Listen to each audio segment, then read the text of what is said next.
Assalamualaikum warahmatullahi wabarakatuh.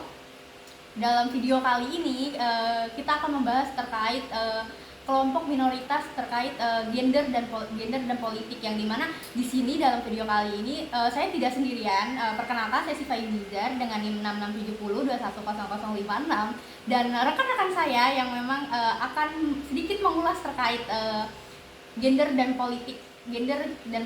Oke, baik. Halo, perkenalkan, nama saya Devina Putri Hanum dengan NIM 6670100026 dan rekan saya Karan Tahara dengan NIM 6670210120. Oke, pada kesempatan kali ini kita akan membahas terkait menjelajahi terkait kelompok androgini, kesetaraan dan juga ekspresi identitas dari sebuah gender dan politik. Baik, kita langsung aja ya terkait bagaimana sih gambaran terkait minoritas gender itu sendiri yang akan dijelaskan dengan kakak-kakak cantik ini, terkait apa sih perbedaan kehadiran LGBT ini di tengah-tengah masyarakat gitu. Baik, kita bisa dimulai kali ya dari pembahasan mengenai ini apa nih? Perbedaan kehadiran LGBT dan di dalam masyarakat. Mungkin bisa dibahas kali ya sama kakak Karar yang udah berkenaan dengan LGBT, karena kebetulan gimana Kak? Karena kebetulan di sini saya ini meneliti tentang kelompok minoritas yang dikhususkan kepada androgini, teman-teman. Yang dimana kayak perbedaan kehadiran LGBT di masyarakat ini banyak memunculkan stigma-stigma negatif karena dilihat dari pandangan agama. Kayak kehadiran kelompok LGBT ini sangat bertentangan gitu dalam agama juga kan. Iya, betul nggak sih? Betul, betul. Pasti kalau kita ngelihat ada contoh kecilnya, bukan contoh kecil sih, mungkin kita kenal nggak sih sama Lucinta Luna? Kenal kan ya? Siapa sih yang nggak kenal Lucinta Luna? Miley Cyrus. Iya, Miley Daru ya. Betul, itu udah pasti kenal. Terus kalau gimana sih kita ngelihat masyarakat merespon awal-awal muncul Lucinta Luna, yang paling di sini saya ingat tuh masyarakat umumnya kontra gitu. Ngapain kamu laki-laki kok dandannya kayak perempuan gitu? Ngapain kamu kok bisa-bisanya hadir di tengah-tengah masyarakat kita yang religius gitu? Masyarakat ngelihat itu kayak sesuatu hal yang berseberangan dengan ajaran kita kan, nilai-nilai Daru gitu yang dulu ada di udah berseliweran di entertainment kan, dia saudaranya Aurel kan kalau nggak salah ya kayak betul. Iya, terus awal kan emang dia masih kayak laki-laki ya kan, masih laki-laki, cuma dia emang lebih ke arah kemayu sih, kalau bahasa kita kemayu ya, lebih ke arah kayak feminin gitu. Cuman lama kelamaan ternyata dia mengubah, tapi dia tuh mengubah dalam segi hanya menambah aja gitu loh, iya kan? Ya kan, betul nggak sih, kayak emang kodratnya itu sebagai laki-laki dan itu tidak dia ubah, tapi dia menambah apa ya namanya, anggota. Iya, mungkin mentransformasikan gitu. Terus saya emang bertingkahnya selayaknya perempuan dengan, dan kita lihat juga dari fashionnya ya kan, sekarang fashion udah terbuka banget gitu kan. Dulu waktu sama Aurel juga udah 11-12 nih sama Aurel gitu kan. Cuman Miley Daru nih masih yang di skala dia gak terlalu ke arah transgender gitu. Dia sometimes dia masih bisa jadi laki-laki gitu kan. Jadi kayak ada apa ya, kalau kita bilang kayak dualitas gender gitu. Dia bisa jadi cewek, bisa jadi cowok. Karena gitu. Pada saat dimana ada momen-momen tertentu yang dia mengekspresikan dirinya seperti laki-laki, itu kayak sholat Jumat. Nah, dia ikut sholat Jumat walaupun dia punya dada seperti perempuan, bentuk tubuh yang seperti perempuan, tapi dia tetap melakukan ibadah sholat Jumat katanya. Rambutnya dikuncir, terus dimasukin ke dalam peci, dan dia pakai sarung karena dia masih dia masih menyadari bahwa gue ini masih laki-laki loh gitu kan, gue ini ya harus menjalankan kewajiban itu sebagai seorang muslim. Jadi tetap aja ya, walaupun dia kodratnya adalah laki-laki, walaupun dia berpakaian seperti perempuan, bertingkah seperti perempuan, tapi dia tetap menjalankan ibadah dia gitu. Nah, kalau dari tanggapan kalian sendiri, kan tadi ada nih Miley Daru, berarti dia ekspresi dari transgender. Sementara kita lihat bahwasannya ada nih namanya satu komunitas LGBT. Kira-kira apa sih jenis-jenis LGBT itu selain dari transgender? Jenis LGBT. Jadi LGBT itu suatu kelompok atau suatu komunitas yang dimana dia ini masih apa ya namanya minoritas lah dari kita, karena dia ini tidak diterima secara terbuka ya, tidak diterima di lingkungan masyarakat, itu tidak dirangkul gitu. Salah satu perbuatan yang memang cukup dianggap aneh lah di masyarakat gitu.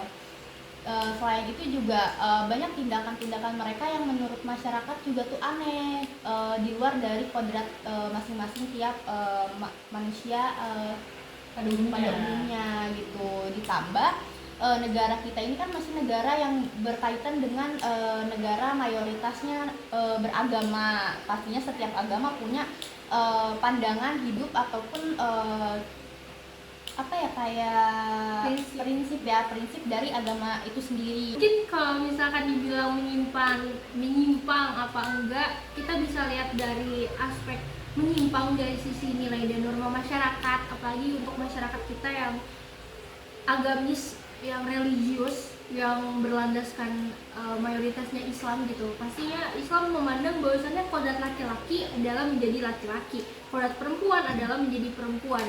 Perbedaan antara laki-laki dan perempuan terlihat jelas, utamanya itu ya di bentuk tubuh gitu. Tapi kalau misalkan kita lihat dari ilmu sosial gitu ya, kayak kan ilmu sosial itu memandang bahwasannya LGBT ini bukan bagian dari hal yang menyimpang, tapi bagaimana manusia itu bisa mengekspresikan gendernya. LGBT ngelihat kalau gender dengan istilahnya kayak alat kelamin itu sesuatu hal yang berbeda. Nah, dibilang menyimpangnya mungkin bisa dilihat dari dua kacamata itu ya. Betul sekali. Jadi kita tidak bisa langsung menyudutkan bahwa itu tuh menyimpang gitu, karena ya itu dari kita harus melihat dari berbagai sudut pandang gitu guys. Nah, di sini juga masuk jenis-jenis dari identitas gender itu ternyata banyak, nggak cuma LGBT aja, nggak cuma kayak LGBT itu kepanjangan dari lesbian, gay, biseksual, LGBT-nya transgender, dan juga sekarang ditambah lagi ada Q sama plus, ada juga yang nambahin huruf I. Kalian tahu nggak huruf I-nya apa? Apa tuh? I-nya itu interseksual. Interseksual itu apa? Interseksual itu kayak sama aja gitu, kayak dia suka sama berbagai jenis gitu, jadi bisa termasuk ke dalam biseksual sih itu tuh. Jadi kayak gitu, kayak ya gitu lah, masih Berarti dia masuk ke cewek bisa masuk ke cowok gitu. betul. Nah, selain itu juga bahasa-bahasa yang apa ya, yang kaum kelompok androgini apa ya, yang mereka lahirkan, bahasanya itu ternyata banyak loh Kak. Bahasa apa tuh kira-kira? Kayak kakak pernah nggak sih ngedenger kayak Coding. betul, coding kayak BI. BI itu diartikan sebagai biseksual. Terus adanya juga femme. Oh iya, pernah dengar. Mes. Femme itu kalau cewek kecewek-cewekan. Cewek banget Cewek gitu. banget. Kalau misalkan di hubungan biseksual, dia yang jadi sebagai Perempuan. Ada juga mes atau maskulin, yang dimana maskulin ini sebenarnya lebih dikenal di dalam kodratnya laki-laki ya kayak. Tapi kalau misal di dalam hubungan ini gitu, ini cukup unik sih. Di dalam hubungan antara kaum LGBT ini, maskulin ini bisa digunakan si ekspresinya ini di dalam tubuh perempuan gitu, seperti androgini. Nah, kakak-kakak sendiri tahu nggak sih androgini itu apa? Enggak sih, tapi kalau pasti salah satu jenis dari Nah, iya, androgini ini identitas gender yang yang dia ini netral. Nah, jadi dia ini bisa berdandan seperti layaknya perempuan ataupun laki-laki gitu guys. Oh, berarti kalau kayak gitu, kalau dia netral, kita bisa identifikasi dia gimana tuh? Apa dari caranya mengetahui dia tuh androgini atau tidak? Gampang banget cara mengetahuinya, kayak umumnya aja sih, kayak kita ngelihat perempuan rambutnya dicepak nih, rambut cepak tuh cukur abis kayak cowok, terus dandanannya itu kayak laki-laki, kayak dia tuh pakai celana pendek yang apa ya buat cowok gitu loh, pokoknya baju-baju cowok dia pakai dikenakan di tubuh perempuan. Nah itu udah termasuk androgyny gitu guys. Berarti bisa dilihat dari pakaian salah satunya dari pertama. dari gaya bahasa, lalu dari pembawaan dia di lingkungan sosial masyarakat. Kan kalau pembawaan perempuan dengan perempuan yang apa ya namanya, yang membawakan sisi maskulinitas, yang melihat dirinya sebagai perempuan dengan sisi maskulinitas mungkin beda rasanya. Ya nggak sih? Kayak contohnya aja, kalau perempuan yang benar-benar membawakan dan mengekspresikan diri sebagai perempuan, pasti dia lebih kayak gemulai, ayu, lalu make up lah sedikit, suka touch up, atau mungkin bahasanya lebih kayak ngomonginnya skincare gitu, kayak fashion, outfit, kayak gitu kan. Berbeda dengan perempuan yang memiliki gaya maskulinitas gitu. Mereka itu kayak lebih kayak duduk pun, cara duduknya pun nggak kayak kita nih, lebih terbuka gitu, terus nongkrongnya seperti gini kan. Kalau kita kayak gini kan ya kan. Lalu dari apa ya namanya, selain cara bahasa yang menonjol kayak berarti secara garis besar buat mengidentifikasi androgyny di masyarakat itu, yang pertama mungkin bisa kita lihat secara gampang itu dari fashion atau style yang pasti bakal beda banget ya. Apalagi perempuan, cewek mana sih yang sekarang tuh kayak style banyak kan Kak, kayak kokwet gitu ya, mungkin pernah denger kan kokwet. Kokwet tuh yang kayak keping-pingan gitu loh, terus serba pink, baby doll, terus kayak cewek-cewek lagi suka earth tone ya kan. Terus atau kan ada cewek bumi, terus ada cewek peri gitu. Ya mungkin tahu kan teman-teman, itu kayak paling mainstream gitu kan, udah pada tahu semua. Terus yang kedua itu dari pola perilaku ya tadi gitu kan, yang kebiasaan-kebiasaan kita yang perempuan, sebagaimana perempuan diajarin suka mayu, anggun gitu kan. Ternyata dia mungkin lebih ke laki-laki yang ya udah gitu, sebagai makhluk yang maskulin tuh emang berbeda gimana cara. Tapi kan kalau misalkan seseorang yang memang terlihat seperti androgyny ini mengadopsi perilaku lelaki juga nggak sih? Misalkan kayak suka hobinya keluar naik motor, atau enggak suka ngerokok, atau enggak perilaku-perilaku yang emang kenakalan di cowok tuh ada di dirinya gitu. Iya sih Kak, kalau itu bisa, karena yang saya ketahui nih ya, kayak misal ngerokok, mungkin ngerokok itu cewek baik gimana ya, cewek yang feminin dengan cewek yang maskulin juga mungkin ada ya yang ngerokok, yang kayak cewek-cewek juga pasti banyak lah yang ngerokok. Cuma kalau misalnya kayak merokok kayak gitu-gitu, mungkin mereka udah nggak asing ya dengan apa ya namanya, dengan kegiatan seperti itu. Nah, tapi yang saya soroti ini, androgyny ini biasanya kayak dia lebih menyukai hobi-hobi laki-laki gitu, kayak futsal. Nah, di futsal perempuan itu ternyata banyak, mereka itu terkumpul apa ya namanya, dalam suatu kelompok gitu. Si androgyny ini ada di situ gitu. Tapi kalau untuk ngelihat si androgyny ini punya apa ya, keinginan menjadi androgyny itu seperti apa gitu? Keinginan. Nah, dari keinginan, kalau dilihat dari keinginan itu sebenarnya yang latar belakangnya itu banyak. Pertama, antara dia ini merasa nyaman dengan pakaian yang dia bawakan sebagai androgyny, kayak misal suatu laki-laki yang berdandan kayak perempuan, atau kita biasa mengenal dengan banci ya, boti gitu. Boti. Nah, mereka itu berangkat atau berjalan dari suatu kenyamanan ternyata. Karena mereka lebih nyaman menggunakan crop top, kalau di laki-laki nih ya, menggunakan crop top kayak rambut panjang, lalu berpose seperti layaknya perempuan padahal dia ini laki-laki, itu mereka dari rasa nyaman.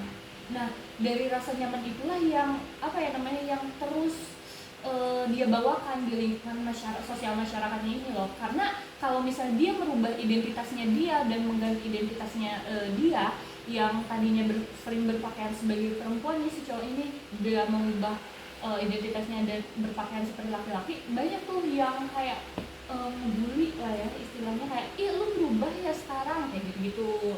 Nah selain itu juga dari faktor, mungkin dari faktor saat sejak dini. Nah sejak dini atau dari lahir, ada beberapa androgini yang dari lahir itu dia merasakan gue ini kayaknya laki-laki deh kayak gitu, tapi gue ini terlahir perempuan tapi ingin menjadi laki-laki gitu. Nah dari faktor dini itu dia kayak udah tomboy sejak dini guys gitu, kayak sukanya main bola dari kecil, main sepeda, main kelereng, berpakaian celana pendek, baju kaos, tidak seperti perempuan, anak perempuan pada umumnya kayak main boneka, pakaiannya pink, main Barbie kayak gitu-gitu. Terus juga dari faktor tontonan, ternyata faktor tontonan itu bisa mempengaruhi cara kita membawakan dan mengekspresikan identitas gender diri kita loh. Iya, karena kayak misal beberapa androgini yang saya ketahui, mereka mengubah penampilan atau ekspresi gender mereka di lingkungan masyarakat itu dari tontonan. Kayak misal mereka di salah satu platform digital, mereka melihat oh cewek rambutnya cepak tuh ternyata cocok ya, ternyata cakep ya, cewek pakai kemeja tuh ternyata bagus ya, cewek pakai pakaian outfit laki-laki tuh ternyata masih cocok juga ya, kenapa gua nggak nyoba. Nah dan akhirnya mereka itu ingin mencoba rambutnya dipotong segala macam dengan berpenampilan laki-laki, ngerokok segala macam, itu cocok di diri mereka dan mereka akhirnya mengadopsi identitas tersebut yang akan dikenakan identitas tersebut itu di lingkungan masyarakatnya gitu. Tapi ada nggak sih upaya dari diri dia sendiri pengen balik gitu ke normalnya dia gitu? Mungkin tergantung ya, menurut Kak Davina sendiri gimana? Kalau sebenarnya kayak gitu sih, kalau misalnya kita lihat faktornya gitu kan, dia ngerasa nyaman nih dengan pakaiannya. Apalagi kalau kita ngomongin tentang gender netral gitu. Kalau misalkan kita ambil dulu deh dari contohnya di luar negeri. Di luar negeri nih, di khususnya kita lihat di internet ada pronouns. Mungkin pernah dengar nggak sih pronouns she, her, Iya, him, they, them. iya. Nah, orang-orang yang gender netral itu biasanya mengklasifikasikan diri mereka tuh sebagai they, them. Mereka nggak mau dipanggil cewek, nggak mau dipanggil cowok. Kita harus manggil apa dong? They, them, mereka.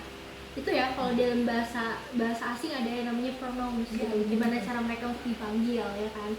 Terus kalau misalkan gimana sih they, them ini pengen balik jadi he, him atau she, her gitu kan. Itu balik lagi sih ke bagaimana mungkin kesadaran diri gitu, karena kan dia yang tahu diri dia sendiri gitu, bagaimana menanggapi orang lain menanggapi itu. Mungkin ada ya, mungkin orang-orang kayak gitu juga pasti udah bertemu dengan entah psikolog ataupun orang-orang yang lebih ahli ya dalam menanggapi bagaimana mungkin ada, kalau orang-orang kita lihat, orang-orang awam melihatnya sebagai penyimpangan mental gitu ya, artinya ada kesehatan mental, mungkin mereka juga udah berkonsultasi dengan ahli.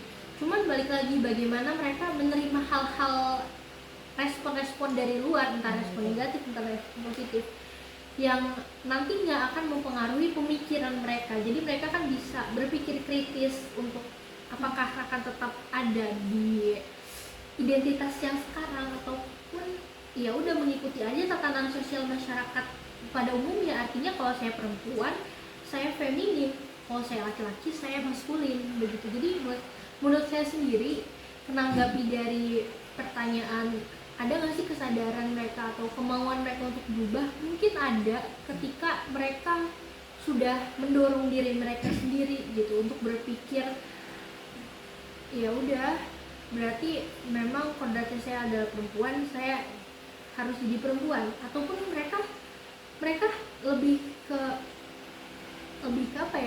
netral menanggapi dari masyarakat. Misalkan masyarakat menilai kalau kita negatif, selama kita nyaman, selama kita happy dengan kehidupan kita, ngapain sih kita harus dengerin kata orang, kok orang nggak ngejalanin apa yang kita rasain gitu kan. Menurut saya sendiri seperti itu. Tapi emang lebih kompleks ataupun kompresif itu kayak lebih kita bertanya sih ke narasumbernya gitu, bagaimana cara mereka mau nggak sih buat berubah gitu kan, mereka ada nggak sih keinginan untuk balik gitu dengan kodratnya sendiri gitu. Kalau menurut saya sih gitu ya Kak. Nah sebelumnya juga saya ini kemarin gitu sempat bertanya kepada narasumber androgyny ini kayak kamu ada nggak sih keinginan untuk merubah identitas atau ekspresi gender kamu gitu loh, yang lebih ke arah perempuan lah gitu kan, karena dia ini perempuan yang berdandan seperti laki-laki. Nah dia ini menjawab kayak iya sih nanti gue ini bakal berubah tapi nanti nggak tahu kapan kayak gitu. Jadi ya mungkin di dalam hati nurani mereka itu ada keinginan untuk merubah itu semua, tetapi mereka nggak tahu kapan dan jelasnya mereka bakal berubah gitu guys.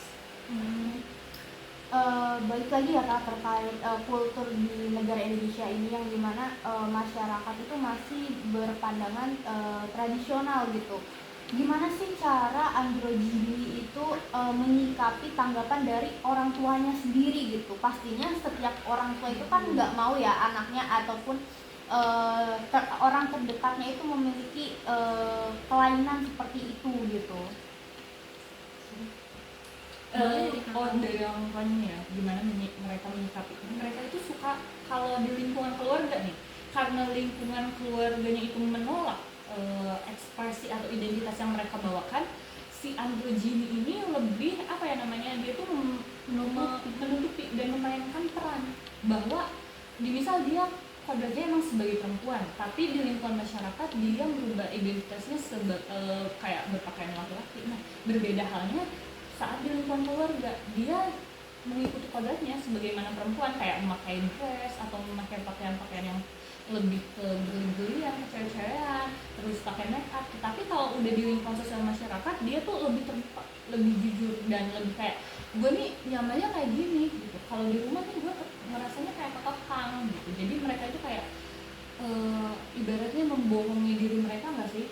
Iya sih, Kayak mainnya ada dualisme peran gitu, memainkan peran supaya dia ini diterima di lingkungan keluarganya, karena katanya banyak kayak keluarga yang tidak menerima, kayak orang tuanya tuh bersikap emosi kalau melihat anaknya berpakaian tidak sebagaimana mestinya gitu. Berarti kalau dilihat dari sana rata-rata sikap orang tua itu masih defensif ya. Betul. Soalnya kan kalau misalkan kita lihat di luar negeri, misalkan kita lihat di London, di Belanda kan udah mulai legal kan pernikahan sesama jenis.